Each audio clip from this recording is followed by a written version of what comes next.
qu'est-ce que dit la loi par rapport au sauvetage en mer et qu'est-ce que disent les conventions européennes par rapport à l'accueil des réfugiés sur le papier?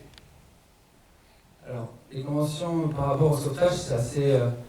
et là, en l'occurrence, Benjamin Griveaux, clairement, il se trompe, il ne sait pas de quoi il parle. Parce qu'il dit, en gros, que le sauvetage a été réalisé dans les eaux libyennes et qu'en gros, on n'a pas respecté les conventions, etc. Et, en l'occurrence, l'Aquarius opère dans les eaux internationales. Et donc, en gros, toute la zone est coordonnée, a toujours été coordonnée par les autorités maritimes basées à Rome, donc italiennes. L'Aquarius, jusqu'à ce jour-là, a toujours été coordonnée, ces opérations ont été coordonnées par les autorités maritimes italiennes. Donc, du début, l'alerte, donc si on identifie un bateau, on va les informer, jusqu'au débarquement, puisqu'un sauvetage est considéré clos une fois que les personnes sont débarquées. Donc c'est très encadré et ça a plutôt bien fonctionné jusqu'à 2016 et 2017. Et puis on a vu, moi personnellement, pendant mes 7 mois de mission, j'ai vu vraiment un virage net et les conditions de sauvetage se détérioraient énormément.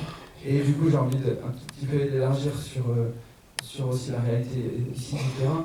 Pour moi, ce que j'ai vu en mer là, c'est vraiment à l'image de ce qu'on voit partout en Europe, des politiques européennes qui sont tellement restreintes à visée électoraliste et qui ne prennent tellement pas en considération les individus et qui sont tellement pas en faveur de la protection de gens en détresse, vulnérables, qui ont besoin d'assistance. Honnêtement, c'est absurde de se retrouver en mer Méditerranée, d'identifier des bateaux en détresse et d'être empêché d'opérer, d'être obligé de rentrer au port de Marseille, bloqué pendant tout l'été, à batailler pour des raisons administratives, des empêchements administratifs. C'est absurde et voilà, juste moi j'ai envie d'élargir un tout petit peu et dire que malheureusement ce qu'on a vu là, c'est ce qu'on voit et ce que les associations voient sur le terrain, ce qu'on voit à la frontière entre la France et l'Italie, à la frontière aujourd'hui aussi entre la France et l'Espagne, autour de Calais.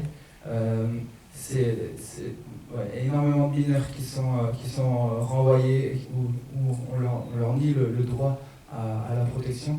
Et c'est assez affolant, quoi. Donc, je ne sais pas si des associations aussi ici veulent témoigner de cette réalité-là et ces politiques européennes de dissuasion et de confinement, d'éloigner le plus possible les personnes dans le besoin de leurs droits et de les traiter comme des commodités, comme on l'a vu là.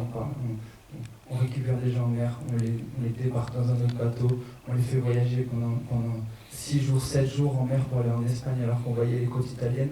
Ça a coûté des centaines de milliers d'euros aujourd'hui. Ça coûte des centaines de milliers d'euros de renvoyer des gens en Italie qui vont, à cause du règlement Dublin, qui vont revenir ici 2 semaines plus tard. C'est des politiques absurdes. Donc si vous avez envie aussi de partager vos connaissances du terrain, soyez les bienvenus. Et puis aussi, je me dis comment on peut lutter, mais comment aussi on peut montrer que malgré ces politiques qui nous représentent, qui sont détestables, il y a de l'humanité, et il y a des choses magnifiques qui se vivent. Ces moments de vie à bord de l'Aquarius que j'ai personnellement vécu malgré aussi toutes les difficultés. Voilà, je pense que c'est important aussi d'œuvrer par l'exemple, quoi. Donc, je ne sais pas si vous avez envie de partager vos expériences, vos engagements respectifs.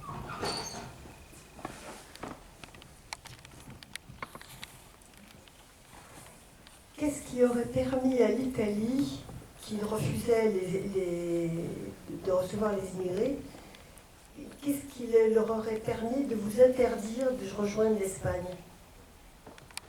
En gros, l'Italie avait initié la coordination du sauvetage, donc c'était notre interlocuteur. On était en contact avec Rome depuis le début, c'était Rome qui nous avait indiqué la position du bateau, et donc c'était leur responsabilité de coordonner le sauvetage dans son intégralité. C'est à eux, s'ils voulaient nous refuser les ports, de nous trouver une alternative, et du coup, de communiquer avec les autorités espagnoles. Et donc il y a eu énormément de bruit dans la presse, des déclarations, etc. Mais nous, à bord d'un bateau pendant une opération de sauvetage, notre interlocuteur, c'était Rome, parce que c'était eux qui avaient initié la coordination. Donc on ne pouvait pas juste se contenter de lire la presse et de voir que, oui, effectivement, l'Espagne proposait une alternative. L'Italie, clairement, n'allait pas refuser. Mais simplement, nous, à ce moment-là, et c'est ce que la journaliste essayait de dire, c'est qu'on n'informe pas les personnes parce qu'on n'était pas informé par la chaîne, le canal officiel, en fait. Mais effectivement, l'Italie n'a pas refusé, et puis a même mis des moyens énormes pour le faire, puisqu'elle a affrété 2 bateaux militaires. Le coût de l'opération, comme je l'ai dit tout à l'heure, des centaines de milliers d'euros, alors qu'on était à quelques milles nautiques d'un port et qu'on aurait très bien pu, si l'Espagne voulait les accueillir, transporter ces personnes avec un bus et ça aurait coûté tellement moins cher. Mais pour l'image, quoi.